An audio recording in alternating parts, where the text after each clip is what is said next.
The human ship Terra Nova floated quietly in space near the edge of the solar system. Dr. Lisa Martinez stood in the main lab looking out at the stars through the big window. She felt excited and nervous at the same time. Today would be the first day humans would meet aliens face to face. Not just talk through radio signals like they had been doing for months, but actually meet them in person. Captain Jake Morrison walked into the lab with his usual calm smile. His brown hair was getting gray at the sides, but his eyes still looked young and full of energy. He had been captain of the Terra Nova for 5 years and had never seen anything like this before. "Are you ready for this, Lisa?" Jake asked as he stood next to her at the window. Lisa pushed her dark hair behind her ear and nodded. She had studied alien cultures for most of her adult life, but only in theory. Now she would meet real aliens. The Zephyrians had agreed to send one of their people to the human ship for what they called a cultural exchange. Lisa would be the main person to talk with them and learn about their ways. "I think so," Lisa said. "But I have to admit I am a little scared. We know so little about them except that they are warriors and they are very strong." Jake put his hand on her shoulder in a friendly way. "You will do great. You know more about this stuff than anyone else on the ship?" The communication system made a beeping sound and Amy Walsh spoke from the bridge. "Captain, we have a small ship coming toward us. It looks like our alien friend is here." Jake and Lisa hurried to the bridge where the crew was getting ready to welcome their visitor. Pete Johnson was checking all the systems to make sure everything worked perfectly. Danny Chen was ready at his pilot station in case they needed to move the ship quickly. Carlos was in the kitchen making food that hopefully would not make an alien sick. Through the main screen, they could see a small silver ship that looked nothing like human ships. It had strange curves and sharp edges at the same time. It moved through space in a smooth way that seemed almost alive. "They are asking permission to come on board," Amy said as she listened to her headset. "Tell them yes," Jake said. "Take them to docking bay 2. Lisa felt her heart beating fast as they all walked to the docking bay. The silver alien ship connected to their ship with a soft sound. There was a moment of silence and then the door opened.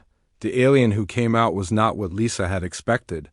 She looked almost human but was taller and thinner. Her skin was light blue and her hair was silver white. She wore a simple dark uniform that looked like it was made for fighting. But what surprised Lisa most was that the alien looked young, maybe like a human woman in her 20s. "I am Zara of the Zephyrian Council," the alien said in perfect English. Her voice was soft but strong. "I come to learn about human ways." Jake stepped forward and smiled. "Welcome to the Terra Nova. I am Captain Jake Morrison and this is Dr. Lisa Martinez. She will be working with you during your stay." Zara looked at Lisa for a long moment. Her large purple eyes seemed to be studying everything about her. Lisa felt like Zara was trying to solve some kind of puzzle. "Dr. Martinez," Zara said slowly, "you are a female human." "Yes, I am," Lisa said with a friendly smile. "And you work with male humans every day." "Of course, we all work together here." Zara looked around at the crew. Her eyes moved from Jake to Pete to Danny and then back to Lisa. Something in her expression changed, but Lisa could not understand what it meant. "This is very interesting," Zara said quietly. Jake showed Zara around the ship and explained how everything worked. Lisa walked with them and tried to answer Zara's questions about human culture. But Lisa noticed that many of Zara's questions seemed strange. She kept asking about human males and females and how they lived together. She asked if human females were afraid of human males. She asked if human females knew what was going to happen to them. "What do you mean, what is going to happen to us?" Lisa asked. Zara looked at her with what seemed like sadness. "Among my people, the ways of males and females are very different from what I see here." "How are they different?" Lisa asked. "In my culture, when a male and female join together, the male shows his love and strength by consuming the female after they mate. It is the highest honor a female can receive. But here I see females and males working together, and the females do not seem worried." Lisa felt confused. "Consuming? What do you mean by that?" "Eating," Zara said simply.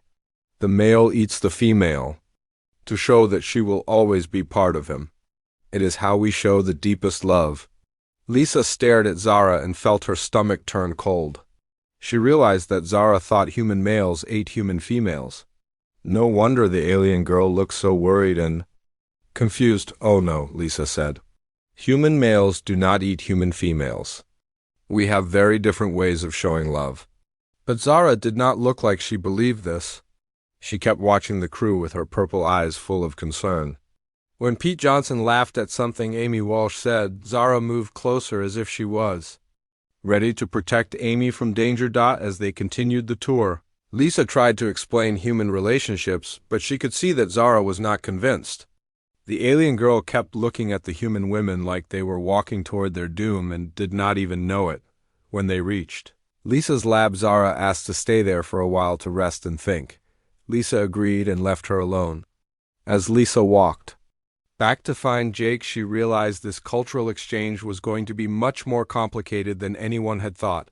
Behind her in the lab, Zara sat quietly and worried about the human females she had met. In her mind, she was already planning how she might save them from what she was sure would be their terrible fate. Zara spent her second day on the Terra Nova watching the humans very carefully. She had slept badly in the small room they gave her, because she kept thinking about the human females walking around the ship like nothing was wrong. She decided she needed to learn more about these strange humans and their terrible customs. Early in the morning, she found Pete Johnson working in the engine room.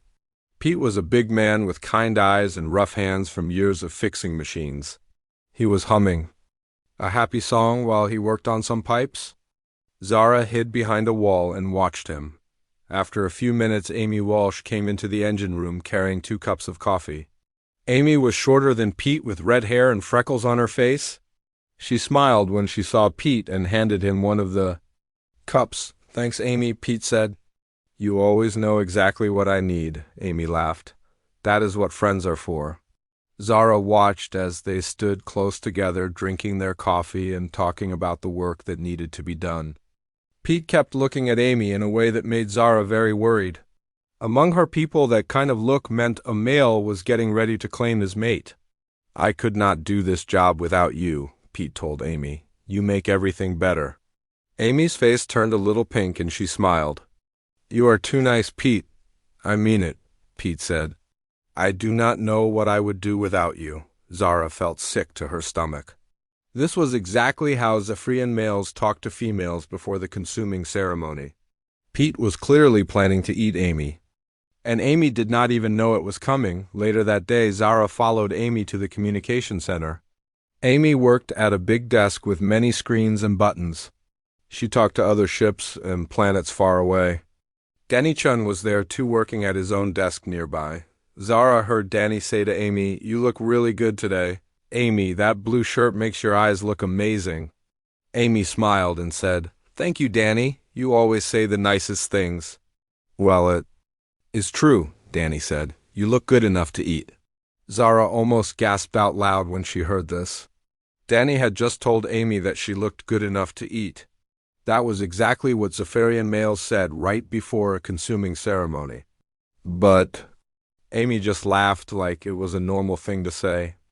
"You are silly, Danny," Amy said, and went back to her work. Zara could not understand it. Were human females so used to being eaten that they did not even get scared when males talked about it? Or maybe human females did not understand their own language very well. At lunchtime, Zara sat in the dining room and watched Carlos the cook. Carlos was a happy man who always sang while he made food. He had dark hair and a big smile, and he seemed to love making meals for everyone. Pete and Amy came in together and sat at a table near Zara. Carlos brought them plates of food and stood by their table talking with them. "This food smells so good, Carlos," Amy said. "You are the best cook in space," Carlos laughed. "I love to cook for people who enjoy eating. Pete here could eat everything I make and ask for more." Pete patted his stomach and grinned. "That is true. I could devour everything you put in front of me, Carlos." "And Amy here eats like a little bird," Carlos said. "But she always cleans her plate, so I know she likes it." Zara listened to this talk about eating and devouring and felt more worried than ever. The humans talked about eating and consuming all the time. It seemed to be always on their minds. After lunch, Zara went to find Dr. Martinez. She found Lisa in her lab looking at papers and typing on a computer. Dr. Martinez, Zara said carefully, "May I ask you some questions about human culture?" "Of course," Lisa said with a smile. "That is why you are here. I have been watching the humans on this ship, and I noticed they talk about eating and consuming." "Very often," Lisa nodded. "Yes, we do enjoy food. Sharing meals is an important part of human culture." "But do human males ever eat human females?" Zara asked. Lisa looked confused. "What do you mean, like in some kind of ceremony?" "Yes, among my people, when a male loves a female very much, he consumes her to show his devotion." "Does this happen with humans too?" Lisa was quiet for a moment. "No, Zara, human males do not eat human females. When we talk about eating, we usually mean food like bread and meat and vegetables." But I heard Pete say he could devour everything Carlos makes, and Danny told Amy she looked good enough to eat." Lisa started to understand the problem. "Oh, Zara, those are just expressions. When Pete says he could devour food, it means he likes it very much. When Danny says Amy looks good enough to eat, it means she looks very pretty. These are just ways of talking. They do not mean actual eating." But Zara was not sure she believed this. Maybe Dr. Martinez was trying to protect her from the truth. Or maybe human females were trained to lie about what really happened to them. That evening, Zara watched Pete and Amy working together in the engine room again. She saw Pete put his hand on Amy's shoulder when she did good work. She saw Amy bring Pete tools when he needed them. She saw them share food and laugh together. To a Zephyrion, this looked exactly like the bonding that happened before consuming. The male would be kind and gentle with the female. He would share food with her to make her strong. He would touch her carefully to show his claim on her, but Amy did not look scared at all. She looked happy and relaxed. She even touched Pete, back sometimes putting her hand on his arm or shoulder. This confused Zara very much. As Zara went to her room that night, she felt more worried than before. Either human females were very brave and accepted their fate with courage, or they were completely unaware of what was going to happen to them. She decided she needed to learn more. She needed to understand exactly how and when human males consumed their females. And maybe if she learned enough, she could find a way to save them. The next morning would bring more watching and more listening. Zara was determined to figure out the truth about human consuming customs, even if it took her many days to understand. On her third day aboard the Terra Nova, Zara decided she needed to gather more evidence about human consuming practices. She woke up early and began following different crew members to understand their strange behavior better. Her first stop was the communication center, where Danny Chun was having a video call with someone on Earth. Zara hid behind a control panel, where she could hear everything but stay out of sight. On the screen was a pretty woman with long brown hair and a warm smile. Danny's whole face lit up when he saw her. "Hi, Rachel," Danny said happily. "I missed you so much." The woman called Rachel smiled back at him. "I missed you too, Danny. How is everything on the ship?" "It is good, but I wish you were here with me." Danny said, "You look so beautiful today, Rachel. That red dress makes you look good enough to eat." Zara almost fell over when she heard this. Danny had just told his female that she looked good enough to eat, exactly like he had said to Amy before. But this Rachel woman was far away on Earth, so Danny could not consume her right now. Rachel laughed and said, "You always say such sweet things, Danny. I cannot wait until you come home so you can hold me again. When I get back, I'm going to spend every minute with you," Danny said. "I am going to take you to that restaurant you love, and then we are going to go home, and I'm going to kiss you until you cannot breathe." Rachel's cheeks turned pink. "That sounds wonderful." "I love you, Danny. I love you too. I could just eat you up right now." There it was again. Danny had said he could eat Rachel up. And Rachel did not seem scared at all. She looked happy about it. Zara was more confused than ever. After Danny finished his call, Zara followed him to the dining room where Carlos was preparing lunch. Carlos was in a very good mood today, singing loudly while he chopped vegetables and stirred pots. Carlos, you seem extra happy today, Danny said as he grabbed a piece of fruit. I am, Carlos said with a big grin. I got a message from my wife Maria this morning. She said she tried that new recipe I sent her and her whole family devoured it in minutes. Danny laughed. That is great news. Maria is a lucky woman to have a husband who cooks so well. And I am lucky to have a wife who appreciates good food, Carlos said. She always tells me that she could eat my cooking every day for the rest of her life and never get tired of it. Zara wrote down everything she heard in a small notebook. The humans kept using words like devour and eat when they talked about their mates. It seemed like consuming was a normal part of human relationships. Later that afternoon, Zara was walking past Dr. Martinez's lab when she heard Lisa talking to Captain Morrison. Zara stopped outside the door to listen.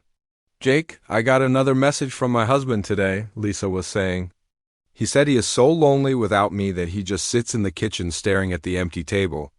That must be hard for both of you, Jake said. It is, Lisa said. But he also said something sweet. He told me that when I get home he is going to cook my favorite meal and then he is going to devour every story I tell him about this trip. Jake laughed. That sounds like love to me. He also said that my cooking is so much better than his that he cannot wait to eat it again. He said he dreams about devouring my homemade bread. Zara felt shocked. Dr. Martinez was talking about her husband consuming her cooking and devouring her stories. This was more evidence that human males consume their females in many different ways. That evening, Zara decided she needed to talk to Amy directly. She found Amy in her room reading a book. Amy, may I speak with you? Zara said from the doorway. Of course, Zara. Come in, Amy said, putting down her book. What is on your mind? Zara sat on the small chair next to Amy's bed and tried to think of how to ask her questions without making Amy suspicious. I have been learning about human relationships, Zara said carefully. And I noticed that human males and females spend a lot of time together. Yes, we do, Amy said. We enjoy each other's company, and the males often talk about consuming the females. Amy looked confused. Consuming? What do you mean? Like when Pete says he could devour Carlos's food, or when Danny told you that you look good enough to eat. Amy laughed.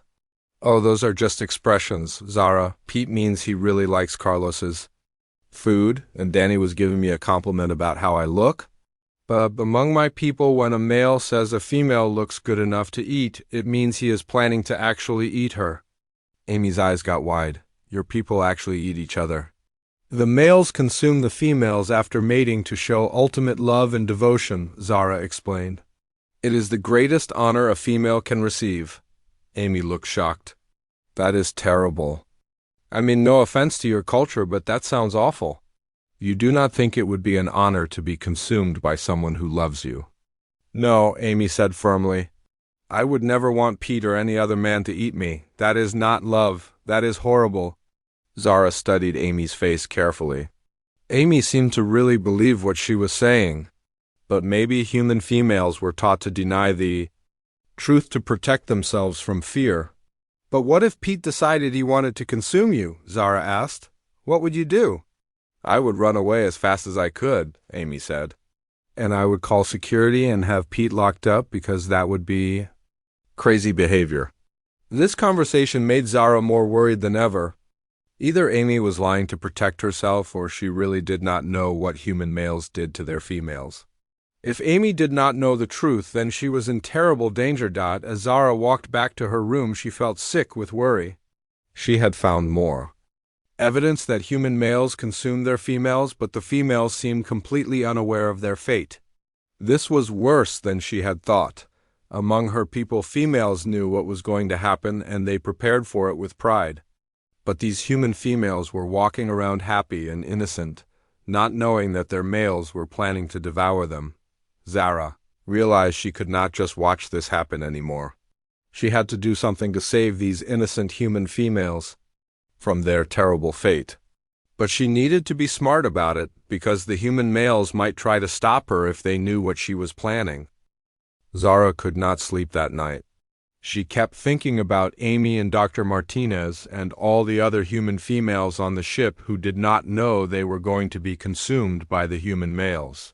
She had to do something to save them, but she needed to be very careful. The next morning, Zara went to the equipment room and found some Zephyrian technology that she had brought with her. Among her people's tools was a small device that could create an energy field strong enough to hold down even the strongest male. She put the device in her pocket and went to look for Amy. She found Amy in the communication center working at her station. Pete was there too, fixing something on the wall nearby. Zara watched them from the hallway and saw Pete looking at Amy in that same hungry way she had noticed before. "Amy, could you hand me that tool?" Pete asked, pointing to a metal instrument. On Amy's desk, Amy picked up the tool and walked over to Pete.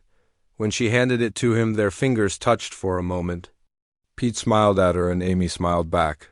"Thanks," Pete said. "You are always so helpful." "No problem," Amy said.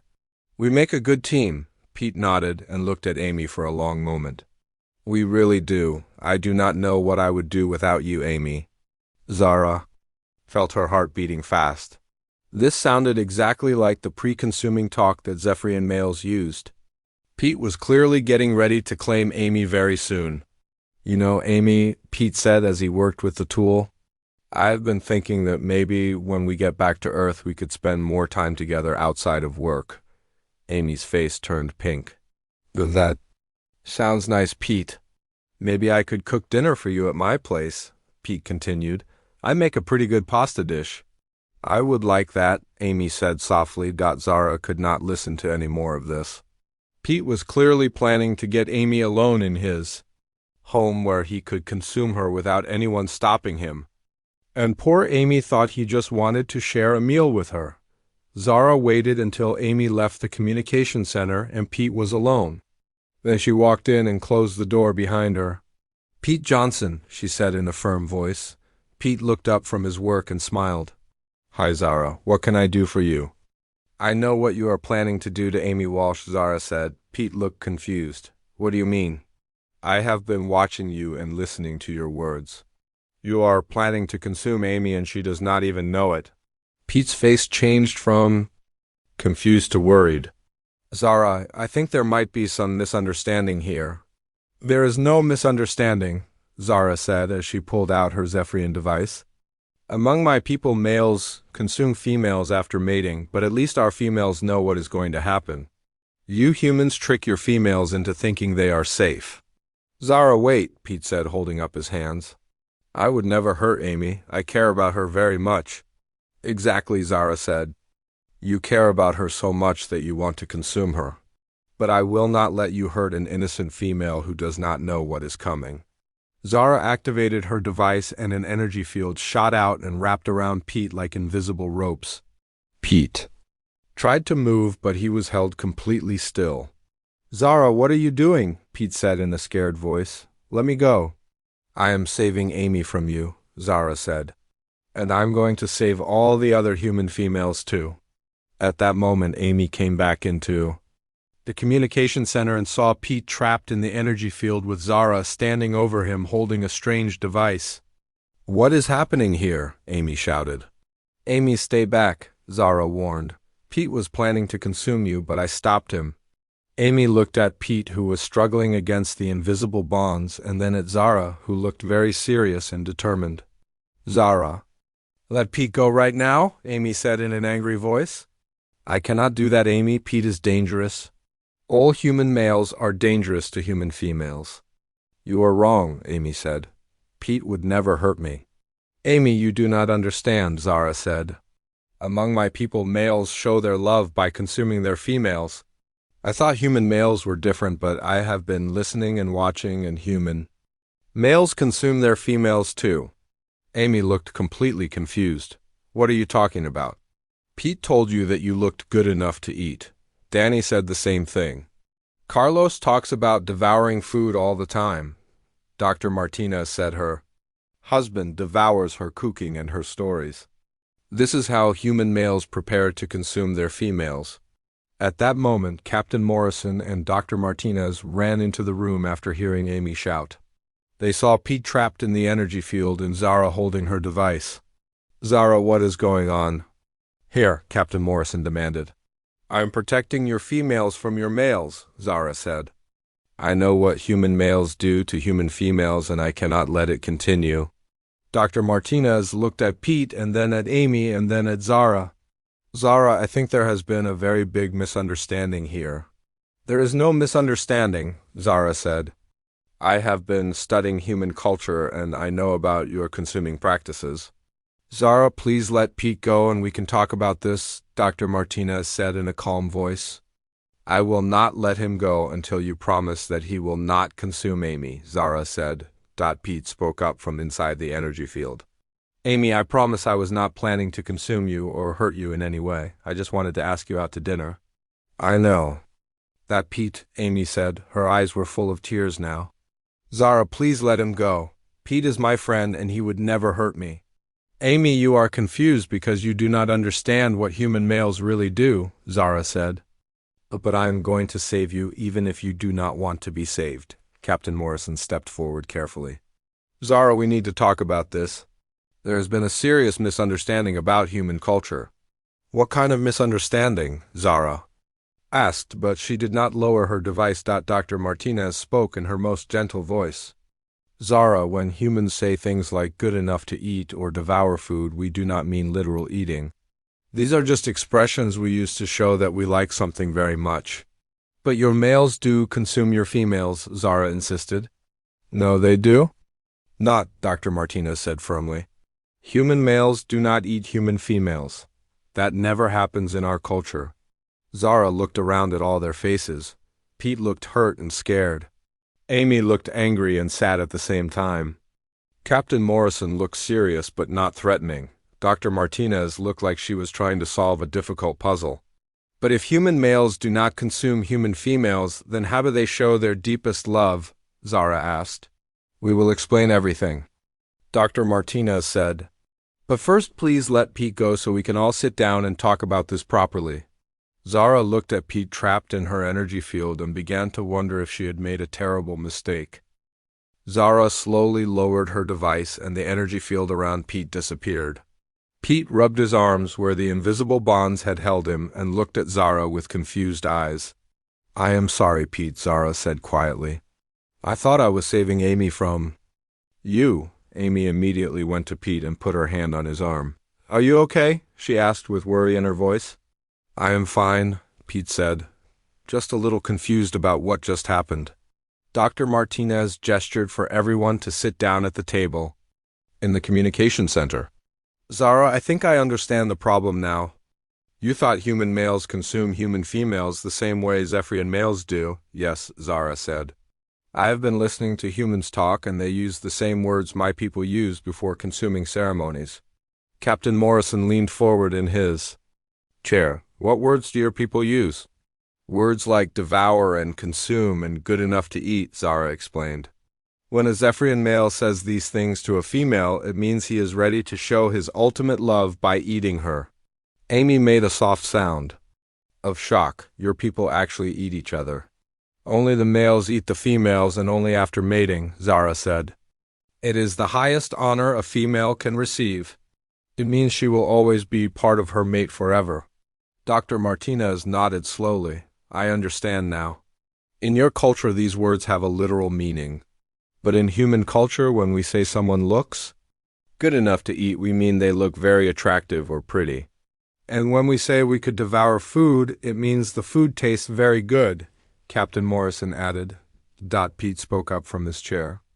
"Zara, when I said Amy looked good enough to eat, I was telling her she looked beautiful.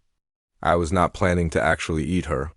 And when Danny told Rachel he could eat her up, he meant he loved her very much and wanted to hug and kiss her," Amy explained. Zara looked around at all of them.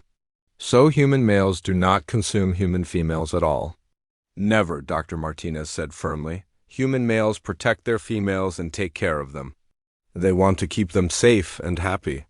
"But then how do human males show their deepest love?" Zara asked. Pete and Amy looked at each other, and Amy nodded for Pete to explain.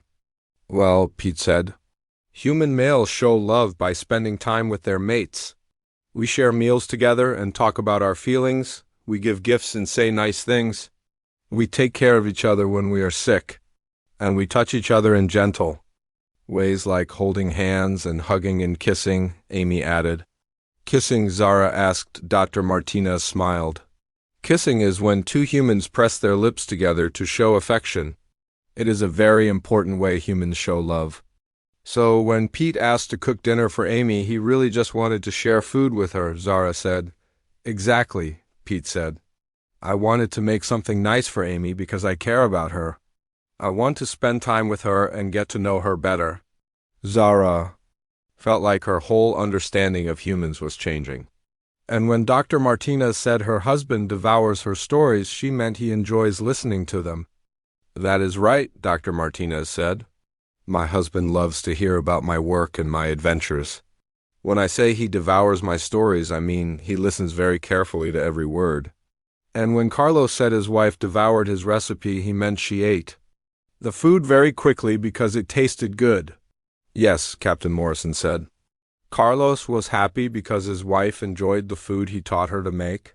Zara sat quietly for a long moment thinking about everything she had learned. So all this time I thought human males were planning to consume human females, but they were actually showing love and friendship. That is exactly right, Dr. Martinez said. Amy reached across the table and took Zara's hand. I understand why you were worried about us. In your culture, those words mean something very serious and scary. You were trying to protect us. But I almost hurt Pete, Zara said sadly, and I made you upset. You made a mistake, but your heart was in the right place, Pete said. You were trying to save Amy from what you thought was danger. I can respect that even though it scared me. Captain Morrison stood up. Zara, would you like to learn more about how humans actually show love and affection? I think it might help you understand our culture better. Yes, please, Zara said. I want to write a good report for my people about human customs. Over the next few hours, Dr. Martinez and the crew taught Zara about human relationships. They explained how human males and females became friends and then sometimes fell in love. They told her about marriage and how human couples promised to take care of each other for their whole lives. Pete and Amy showed Zara what human affection looked like. Pete held Amy's hand gently, and Amy leaned against Pete's shoulder. They looked at each other with soft eyes and smiled in a way that made Zara understand this was how humans showed deep caring. Among my people, love means one person becomes part of the other forever through consuming, Zara said. But for humans, love means two people choose to stay together and take care of each other forever. That is a beautiful way to put it, Doctor. Martinez said. That evening, Carlos invited everyone to dinner in the main dining room. He had made a special meal with foods from many different Earth cultures. Zara watched as the crew shared the food and talked and laughed together. She saw Pete bring Amy a glass of water without her asking. She saw Danny tell a funny story that made everyone smile. She saw Captain Morrison ask Dr. Martinez about her research because he was interested in her work. This is how humans consume each other, Zara said suddenly. Everyone looked at her with surprise. What do you mean? Amy asked. You consume each other's attention and kindness and stories, Zara explained. Pete consumes Amy's smiles and Amy consumes Pete's caring. Captain Morrison consumes Dr. Martinez's knowledge and she consumes his leadership. You all feed on each other's friendship. Dr. Martinez looked amazed. That is actually a very wise way to think about human relationships, Zara. So, humans do consume each other, but not with teeth and stomach, Zara said. You consume with eyes and ears and hearts. I never thought of it that way, but you are right. Pete said. As the evening went on, Zara watched the humans consume each other in these gentle ways. She saw how they fed on each other's emotions and thoughts and presence.